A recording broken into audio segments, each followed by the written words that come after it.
In this video, let's take a look at the way that you use Robinhood crypto trading. So if you're trying to trade or buy crypto within the Robinhood platform, let me show you the steps that you would need to follow. Now, if this is your first time trying to create an account, and if you haven't yet traded stocks, you just need to head over to this section and then select the cryptocurrency option, where you'll need to first of all verify your identity by adding in your date of birth, your full name, as well as your social security number, as well as your ID. Once your ID has been verified, only then you'd be able to buy or trade cryptocurrency.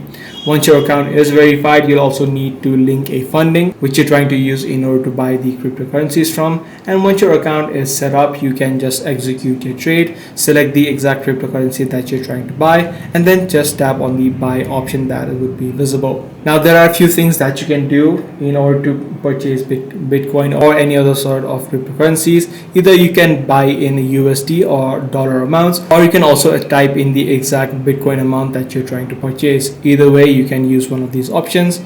And you can also place different types of orders, such as limit orders or stop orders, or even market orders if you're trying to buy within the market value. So this is the exact steps that you need to follow in order to use Robinhood crypto trading. If this video was helpful to you, be sure to subscribe. I'm going to see you in the next video.